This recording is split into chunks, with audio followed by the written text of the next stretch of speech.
Apakah Pak, Ibu. Iya. Sering ingat ini. Iya, alhamdulillah. Bapak kenapa, Pak? Dari kecil. Kena panas. Cacar ya. Udah tahu kena panas, masih main panas-panasan. Biar sekolah. Oh, anaknya berapa, Ibu? 10 Bapak. Iya. Tuh. Ini tinggal di mana aslinya? Tinggalnya di Depok. Depok gitu. Anak sekolah semua. Sekolah 4. Sekolah 4. Loh, dari biaya sekolah, dari Ibu, maaf ya, Bu. Iya. Dari Ibu minta-minta. Iya.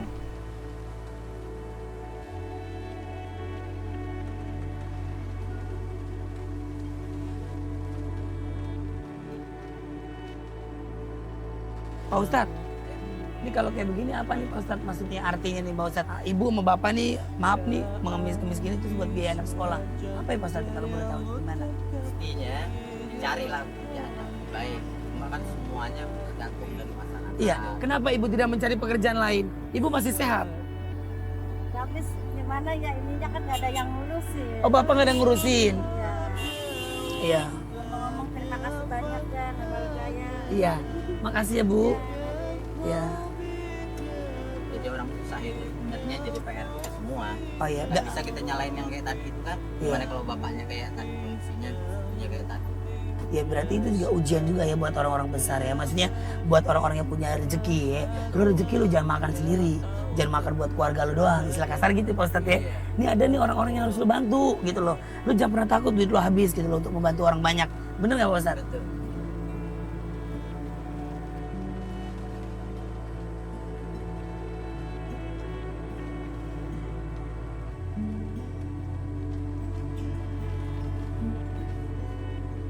Pak Ustadz tadi kan sempat lihat kan ada ibu-ibu kelihatannya masih sehat ya. Ya kan? Sebenarnya kalau orang yang masih sehat terus dia meminta-minta itu layak nggak sih atau pantas kita kasih sebenarnya? Tapi itu tergantung dari orangnya masing-masing ya. Kalau Olga sih nggak peduli mau sehat mau enggak. Kalau aku ngerasa kayaknya dia memang harus dibantu deh. Kayak memang dia susah. Kalau aku ya Pak Ustadz ya udah gitu loh. Tapi kalau menurut Pak Ustadz itu sebenarnya seperti apa sih Pak Ustadz? Kalau di Islam itu jelas banget gak? Jadi mereka yang masih bisa, masih sanggup bekerja, itu mereka harus bekerja. Dan yang paling pokok adalah pemerintah ya, harus menyiapkan lapangan pekerjaan dan seterusnya gitu. Terus kondisi masyarakat juga harus siap terima itu. Nah akhirnya itulah sebabnya kenapa Rasul mengecam orang-orang yang sanggup kerja tapi nggak mau kerja. Nah kalau yang ibu tadi kan luar biasa tuh keadaannya, suaminya buta, udah tua, dengan anak sekian kan gitu. Siapa yang bisa naik? Ente catatan si Olga udah berapa yang bisa? 120. Nah berarti 120 orang udah itu kan. Alhamdulillah. Bantuan itu meskipun sedikit tetap lebih baik daripada nggak pernah bantu sama sekali kan. Dan yang lebih jelek lagi nggak pernah bantu, ngata-ngatain orang yang udah ngebantu. Sering tuh. Nah, makanya ente jalan aja terus. Ih. Sedikit apapun, sekecil apapun yang bisa ente lakuin itu. Iya. Ikhlas, terus selebihnya kita serahkan kepada. Iya Ustadz, kalau saya orangnya gini Ustadz, kalau kita dengerin orang terus ngomong nggak akan ada habisnya. Betul. Yang penting di mata Allah kita melakukan yang terbaik. Contoh gini, nih dengerin baik-baik. Contoh misalnya gini, aneh ngasih uang ke tukang parkir, misalkan, ini contoh kecil, kasih uang ke tukang parkir 100.000, misalnya 100.000, atau kita nyumbang misalnya nyumbang kayak pengemis tadi itu misalkan kasih 50.000, ada yang nyeletuk, artis 50.000, salah aja kan? Ya itu contoh kecil, ya kan? Padahal kita niatnya baik, bahwa kita ingin memberikan rezeki kita kepada orang lain yang membutuhkan. Tapi kalau orang yang pikirannya jelek, pikirannya nggak pintar, pasti begitu. Padahal akhirnya sumbangan itu bukan soal itu, soal usaha. Nah. Tetap yang nyumbang lebih baik dari yang nggak nyumbang. Nah, itu tetap dia. yang sedikit lebih baik dari yang nggak sama sekali. Meskipun yang ideal nyumbang ikhlas tapi banyak. Nah itu dia, banyak banget orang-orang yang berpikirannya masih nggak pintar. Kalau menurut aku berpikirannya terlalu banyak yang picik. Terus ngomong-ngomong ente kapan mau nyumbangan?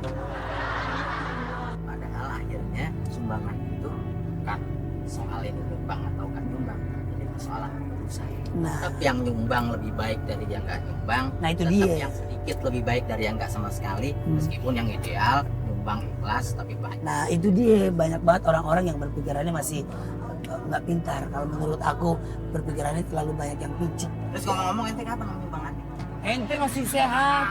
Gak boleh ya? Jangan dong, ente masih bisa ceramah kemana-mana. Dulu Sayyidina Umar itu pernah nendang orang di masjid. Gara-garanya tahu nggak? Kenapa? Umar itu dia kan kepala pemerintahan. Ah. Satu saat dia datang ke kampung. Di kampung itu ada orang itu kerjaannya ibadah aja. Terus ditanya sama Umar, ini orang ibadah aja, makannya dari mana, gitu kan? Nah, terus masyarakat kampung itu bilang, kami yang ngasih makan dia, wahai Umar. Terus Umar langsung bilang, kalian yang ngasih makan dia nih, yang kerjaannya ibadah aja nggak mau kerja, lebih baik daripada yang ibadah. Dia itu siapa? Yang ibadah aja, tapi nggak mau kerja. Itu artinya apa? Rajin sholat, nggak mau kerja, tercela di mata Allah. Jadi pada inti gimana ya Ustadz tuh? Nah, jadi singkatnya gini, Hmm. Islam itu selain mentingin ibadah ritual, sholat, puasa, iya itu penting, bukannya nggak penting. Cuma yang jauh lebih penting lagi, kita semangat kerja. Selama kita masih bisa makan dari hasil tangan kita sendiri, kita harus kerja. Iya. Gitu. Jadi banting tulang, sholat rajin, gitu. Ya, Mantap. bekerja Jangan dan doyannya berdoa. minjem uang aja. Apalagi minjem uangnya mahal. Mampus. Ya aneh tahu ente pasti nggak bakal punya duit. Kenapa Islam itu mencela orang yang menuntut utang? Karena salah satu ganjelan yang nanti bisa bikin orang nggak bisa masuk surga itu utang. Jadi utang di bawah mati itu urusan berat meskipun hanya 100 rupiah. Makanya hati-hati. Tapi kalau aku suka gini loh Ustadz, misalkan ada teman deket atau teman yang udah lama nggak ketemu, tiba-tiba ketemu sama saya, dia kadang-kadang suka gini, pinjem dong duit. Kalau saya bukan nggak mau minjemin, takutnya kalau nanti nggak keganti atau kita tagih malah marah, pada akhirnya berantem gara-gara uang. Mendingan saya kasih. Contoh, misalkan dia mau minjem uang 20 juta, saya bilang nggak ada deh. Daripada nanti gue pinjam terlalu nggak ganti, termarah berantem. Lu nggak percaya banget lu sama gue, lu begini begitu, capek saya Ustadz. Ya kan? Jadi lebih baik nih ada uang nih 1 juta buat lu pegang. Lebih baik begitu kan Ustadz? Di dalam Islam itu semua perpindahan harta itu sesuai dengan akadnya. Jadi misalnya saya nih minjem, gak usah banyak-banyak, 10.000 aja. Enggak, gue minjem, bunyinya minjem, maka itu jadi utang. Sampai mati kalau nggak kebayar dia jadi utang. Nanti di hari kiamat bakal ditagih. Jadi hati-hati. Jadi mendingan kalau minta bilang aja, enggak, gue minta. Nah iya, makanya bilang minta, minjem. Iya. Jadi kapan ente mau ngasih? Masih minta aja ente, kan dibilang kalau anda mau ngasih. Dan galak-galak dong. Nah Ustadz, nih ada ibu-ibu yang Olga mau ketemuin, hobi banget ngutang. Tapi dia ngutang buat kebaikan, buat ngebiayain anak sekolah. Itu gimana tuh Ustadz kalau boleh tahu? Jadi mudah-mudahan nih utang bisa dilunasin kan ya. Karena semulia-mulianya orang yang masih sedekah itu adalah sedekah yang untuk membebaskan utang. Jadi salah satu sedekah terbaik itu adalah yang membebasin orang dari utang. Oh gitu. Misalkan contoh, maaf nih Ustadz, Iya. Ustadz almarhum mati nih ente. Iya. Nah, ente punya utang nih, misalkan sama Wandi. Wandi, bos gue, si Opi, yang laki bini tuh. Nah, aneh bayarin utang ente. Itu apa artinya? Itu sebaik-baik sedekah. Oh gitu. Ya udah, Ustadz kapan mati? Dibalikin, dibalas. Tos biar gak selek. Dia nyumpain aneh mati. Nanya bukan cuma Ente nanya gimana waktu itu deh? ente kapan mati? Tos biar gak selek. Iya. Kita tuh temenan. Mantap.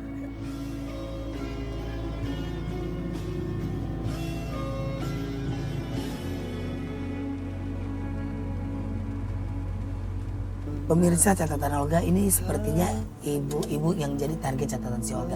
Ini ibu ini sering banget yang namanya minjem uang atau ngutang-ngutang kepada tetangganya. Tapi nggak tahu nih, ini tadi dia celingak-celinguk, ketok-ketok ada buka-buka.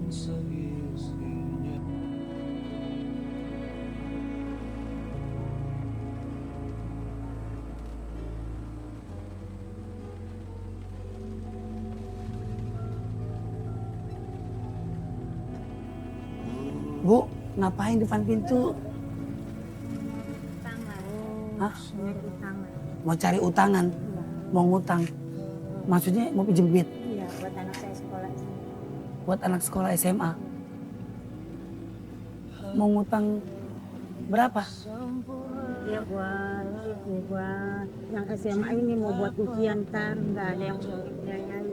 Nggak ada biayanya buat ujian nanti. Ibu siapa namanya? Ibu Krisna. Ibu Krisna. Ya, Tinggal di mana ibu? tinggal di belakang. Di belakang. Ibu emang sering pinjam-pinjam uang? Suka. Suka. Kenapa suka pinjam-pinjam uang? Habis nggak ada yang biayain anak-anak pas bapaknya meninggal. Pas bapak yang meninggal nggak ada yang biayain anak-anaknya. Ya. Oh, ibu nggak usah masuk situ, ibu masuk mobil sama saya.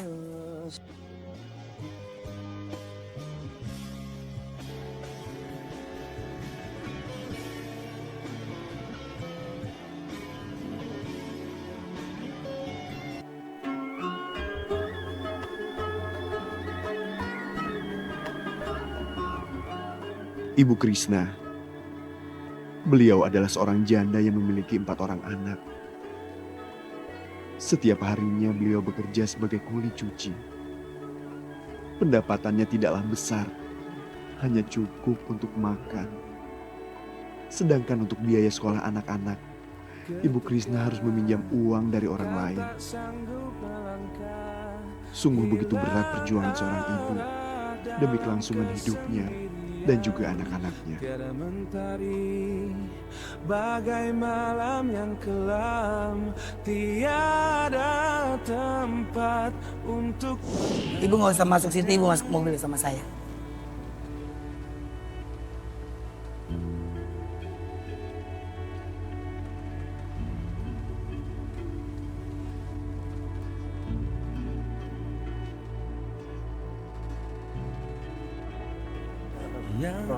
Ya, Ibu kok bengong? bingung lagi mau ini apa anak sekolah besok. Tiga-tiganya. Ibu senang ketemu. Ini siapa? Ini Kenal nggak? yang suka di TV ya, Kenal. Bang Olga ya. Oh iya.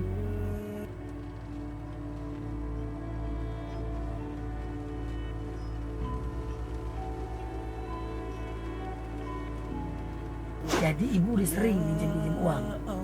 Udah itu yang dari SMP, sekarang udah SMA. Saya bingung biayanya nanti kan uang ujiannya dibilang katanya suruh bayar lunasin Berapa bayarannya. uang ujian harus dilunasin? Kurang tahu dibilang katanya 2 juta apa berapa gitu. Bayarannya saya belum lunasin dari dari SMP dari kelas 1 sampai ini sekarang. Kelas 1 sampai Sampai ini sekarang naik kelas 3. Saya belum bayarin. 3 tahun belum bayaran. Belum. Kok masih sekolah nggak diusir sama. Tadinya kan disuruh nggak semesteran. Oh. Saya minta permohonan. Nanti kalau ada yang ngasih-ngasih baru saya bayarin gitu. Kan suka panggilan Kalau nggak anak ada ngasih, Ya bagaimana anaknya masih pengen sekolah. Saya minta pertimbangan gitu sama gurunya. maaf ibu, utang udah berapa yang dihitung sama orang?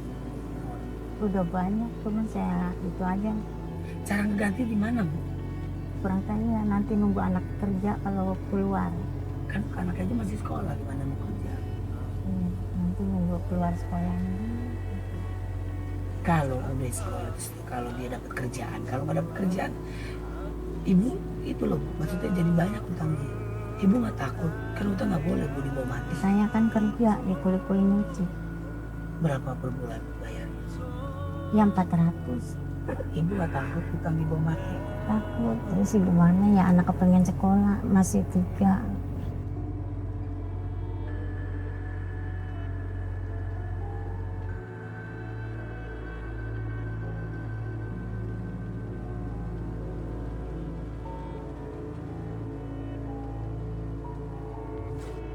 Dari ibu, mang kulit nyuci ibu ya? Ya. 400, utang ibu di mana? Di semua tetangga ibu diutangin. Anak ibu tahu nggak bu kalau ibu suka ngutang atau minjem duit buat biaya anak sekolahnya ibu ya? Jadi ibu minjem duit, ibu ngutang-ngutang, anak-anak kadang tahu. Enggak. Saya sendiri aja. Ada kata satu anak ibu yang nggak mengerti ibu, yang suka nangis katanya. Ya itu yang kecil sama yang SMA nih juga nggak ngerti. Saya kasih ongkos 5.000 ya, nggak ngerti gitu. Minta tambah, saya bilang nggak ada gitu. Ngamuk, Ya, marah-marahnya gimana? Seperti apa bu? ya Macam-macam piring, dendang-dendang enggak, apa? Gitu, marah-marah aja gitu. Kadang-kadang nggak mau sekolah.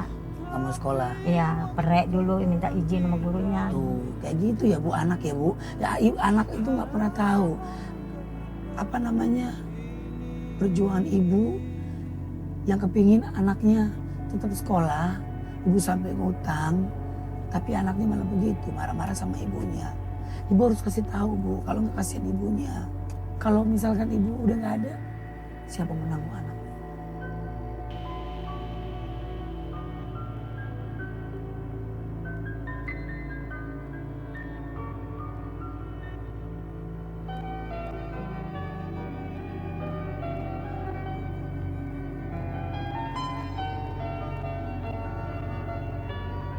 Apa Bu yang membuat ibu sedih? Ya bingung lah kalau saya nggak kerja gitu ya. Kadang-kadang kan tangannya juga sakit. Gimana yang saya pusing gitu. Anak banyak juga cuman nggak ada yang ngurusin adik-adiknya emaknya gitu. Anak ibu berapa orang? 3? Nah cuman yang udah keluar 2 nggak pada ngurusin emaknya gitu. Saya juga bingung nih. Maksudnya kalau nggak bisa ngontrak mau gimana gitu ya. Anak-anak semua pada nggak ini gitu. Nggak pada ingin saya nyari nafkah sendiri, ngurusin dari masih umur setahun yang kecil itu. Sekarang bapaknya udah 6 tahun meninggal. Bapak udah 6 tahun meninggal, jadi selama 6 tahun itu ibu sendiri. Iya, makan sehari-hari. Kadang-kadang majikan saya pelit banget, mau minjem duit aja nggak dikasih. Ini tadi saya minta libur ya, minta libur sehari aja. Pengen istirahat gitu ya, saya pusing. Malah katanya gaji kamu nanti dipotong 20.000 sehari gitu. Jadi kata saya ikhlasin aja dah, biarin. Nanti abis lebaran saya berhenti aja gitu kerja. Suka sedih nggak Bu kalau ibu udah ngelakuin buat anaknya marah-marah sama ibu? Apalagi ibu mau pinjem duit sama orang, ya tiba-tiba nggak dikasih. Sama kayak tadi majikan ibu, gimana perasaan ibu? Kan dia tahu kalau ibu kerja di situ juga.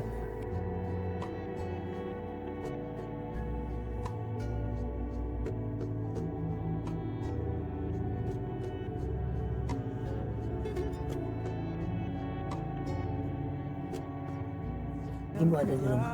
Ada. Cuma begitu ya tetangga kalau saya. Kenapa Bu? Ya kadang-kadang ada yang suka, kadang-kadang enggak. Kalau gimana ya, saya juga bingung. Ya namanya hidup Bu, pasti kan ada orang yang suka, ada orang yang suka. Biasa Bu, sabar aja, ikhlas aja. Kalau ibu pikirin orang terus Bu, lain. Mendingan ibu mikirin diri ibu sendiri. Iya nggak, Bu? Iya udah jalanin hidup aja ibu.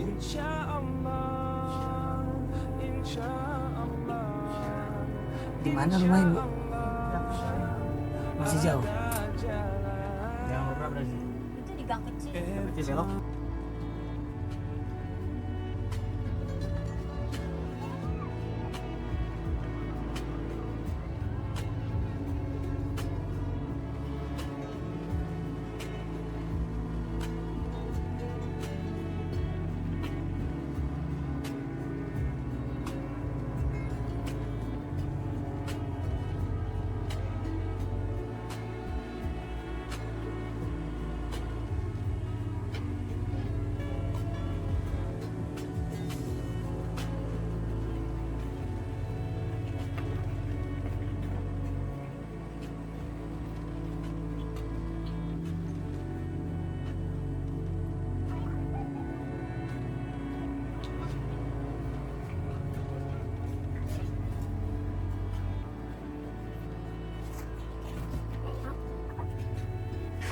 Salaman dek, salaman.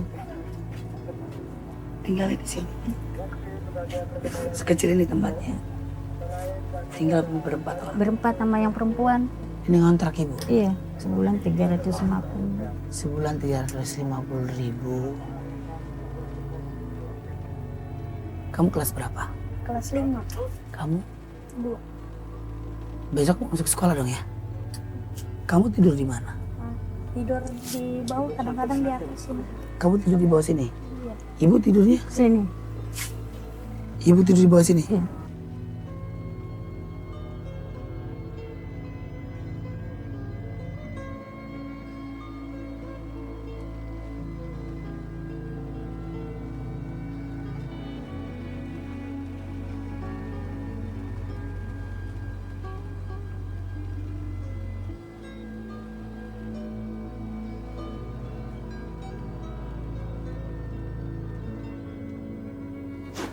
Pemirsa catatan Olga nggak bisa ngebayangin tempat sekecil ini ditinggali oleh 4 orang. Ibu dan anaknya tidur di ubin. Ibu harus berjuang untuk bisa supaya anak-anaknya menjadi orang hebat dan disekolahkan supaya biar nanti akan mendapatkan pekerjaan.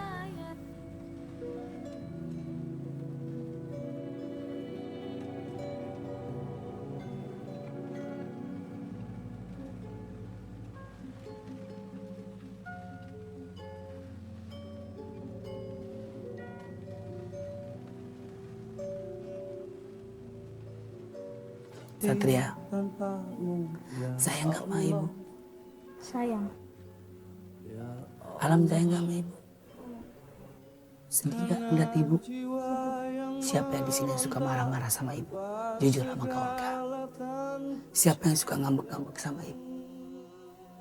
Kalian kan gak pernah tahu kalau ibu kalian tuh berjuang buat kalian.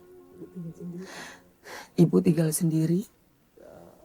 Bagaimana caranya supaya bisa kamu menjadi orang hebat, sekolah yang tinggi?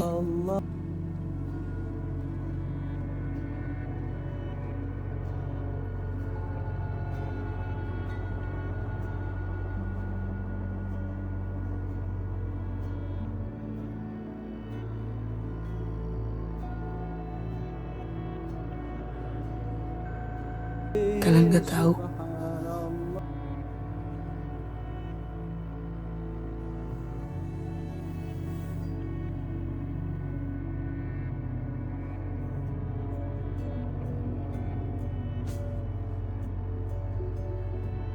siapa yang suka marah-marah sama ibu. Jangan buat ibu menangis. Buat ibu bangga. Buat ibu bahagia.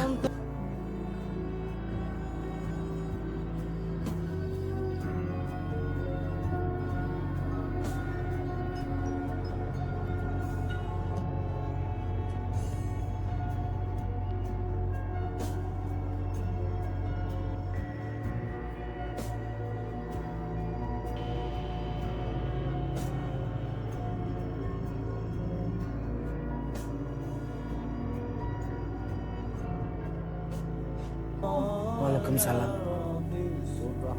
Ma, kapan nih bayar uang daftar ulangnya? Ini kan malu. Kapan nih?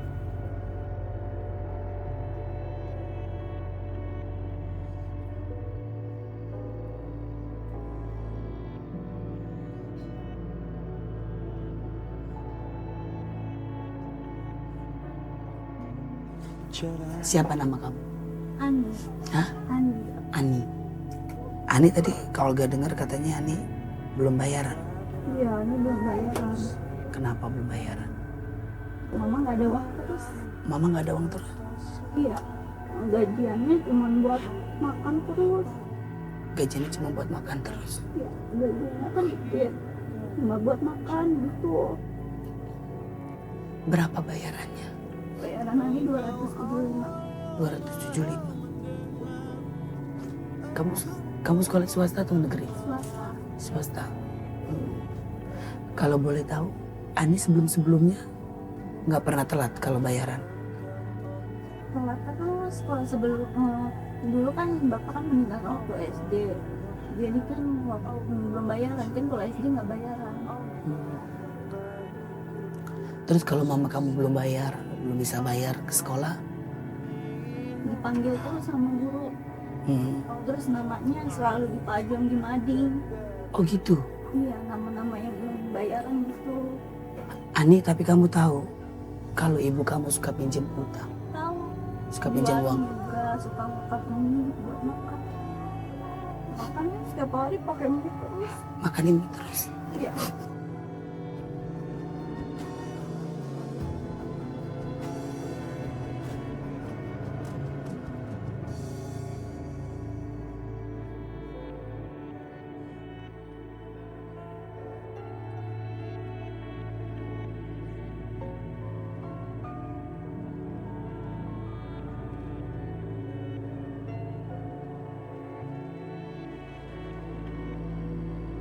Sayang gak Ani sama ibunya? Sayang banget. Kasihan gak ngeliat ibunya ngutang ke sana, ngutang ke sini buat senkolahin Ani.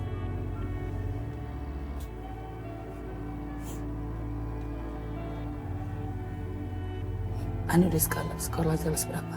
Kelas 2 naik kelas 3. Kelas 3. Insya Allah setahun lagi ya nih dapat sekolah selesai dapat kerjaan ini biar bantu ibu. Ani pernah marah-marah minta uang sama ibu. Soalnya kadang Ani malu. Kadang tuh Ani begini, jangan bergaya. Bayaran Ani belum lunas. Kadang Ani gitu padahal Ani nggak pernah bergaya. Sekolah aja padanya kayak gini. Kadang Ani bilang sama mama, terus mama Ani kan nggak mau ngasih tauin. Mama Ani, siapa teman Ani? Assalamualaikum. Waalaikumsalam.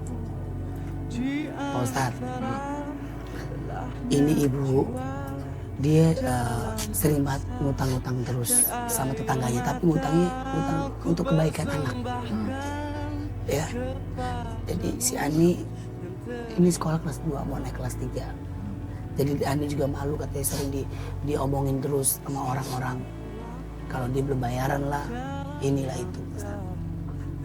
Menurut Pak Ustadz apa sih yang harus dilakukan sama seorang ibu ini? Dia tuh kenapa harus ngutang-ngutang gitu loh Pak Ustadz? Sementara tapi dia kan udah kerja juga. Jadi maaf kuliah cuci.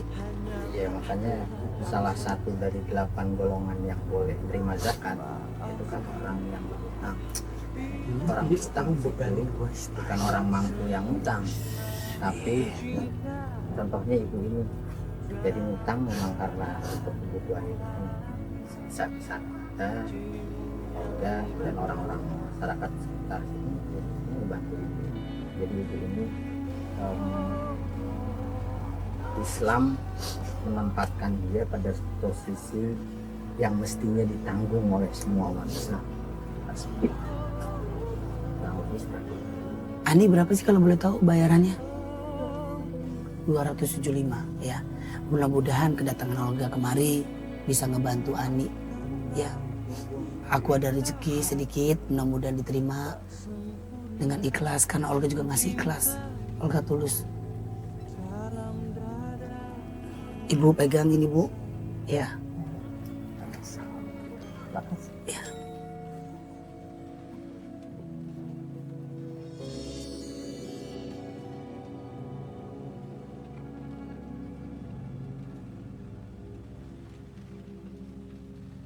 Jangan nakal ya sama ibu ya, kasihan ibu ya. Buat biaya kamu sekolah aja sampai ibu minjem-minjem ke tetangga, utang-utang ya. Jangan bikin ibu nangis, bikin ibu bahagia, bikin ibu senang.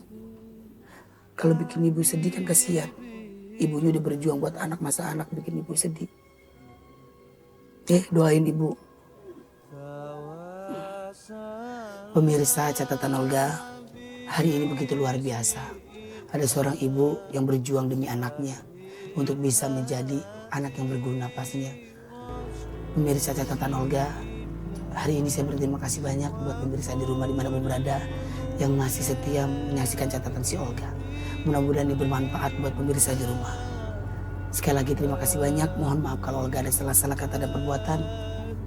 Jangan lupa saksikan terus catatan si Olga. Assalamualaikum warahmatullahi wabarakatuh.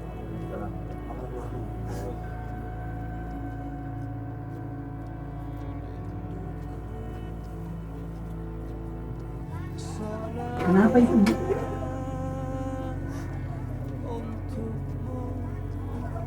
Kenapa kakinya? Jatuh. Jatuh di mana? Maaf ya mendadak. Main masuk aja rumah orang. Siapa namanya? Ki. Kenapa Ki? Jatuh kemarin di warung kepleset terus dengkulnya ada error gini. Udah diurut? Udah. Letak, udah ke dokter belum? Udah diurut. Haji Naim. Mudah-mudahan cepat sembuh deh. Hati-hati. Iya. Termasuk kayak gini. Kenapa kok gitu? Dengkul aku ini kan. Oh. Nggak bisa gerak-gerak ini.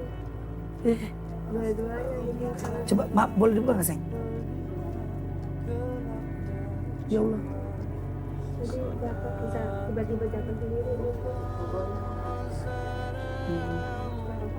Mudah-mudahan cepat sembuh deh. Waalaikumsalam. Ambil hikmahnya aja. Ye, nongol lagi. Belum gue lu sudah nongol. Assalamualaikum. Ente mau kemana? Sini dulu. Ngambekan kayak anak perawan. Sini. Gak apa-apa. Kepleset nih anak perawan. Jatuh dengkulnya kayak orang patah. Iya. Iya aja. Ente kasih tahu. Ini kenapa nih kalau begini? Apa mungkin dia nggak suka amal? Apa mungkin dia berdosa sama orang tua? Apa mungkin dia? Di dalam Islam nggak ada hukum karma. Lu kalau kata orang-orang ntar dapat karmanya lo gitu-gitu apa? Nggak ada hukum karma. Kebaikan datang dari Allah, keburukan datang dari kita. Oh, Kalau datang terus dianggap sebagai keburukan, itu akan bertambah buruk. Kalau ini dianggap sebagai Allah jahat sama dia.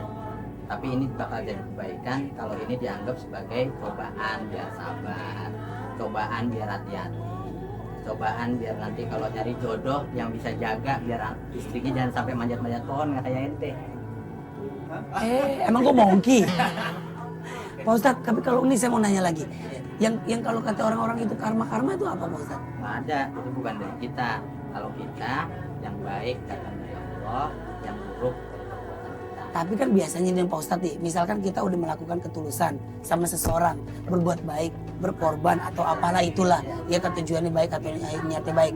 Tapi kadang-kadang orang itu menjolimi kita atau menjahatin kita. Kan kadang-kadang orang suka nyeletuk tuh, biar aja ntar gak dapet karmanya, kan bisa begitu tuh orang-orang itu. Itu sebenarnya kalau kita kan nggak kenal karma, maka Kita juga gak pernah tahu kayak gitu-gitu. Ya, di Islam itu yang ada kebaikan itu yang balas cuma Allah. Iya. Keburukan juga yang balas juga Pasti. Allah. Maka kalau kita berbuat baik sama orang lain dan orang itu membalas keburukan buat kita, jangan pernah kapok berbuat baik sama orang lain. Karena kebaikan yang kita bikin sama orang lain itu sebenarnya bukan buat orang itu, tapi buat kita atas dasar keikhlasan kepada Allah.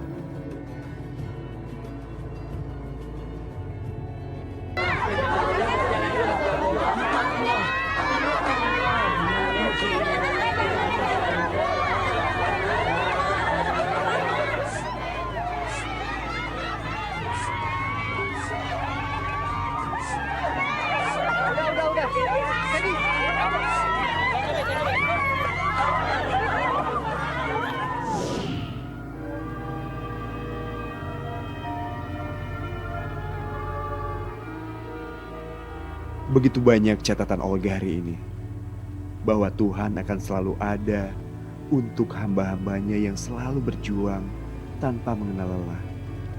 Karena sesungguhnya merekalah orang-orang yang beruntung di hadapan Sang Pencipta.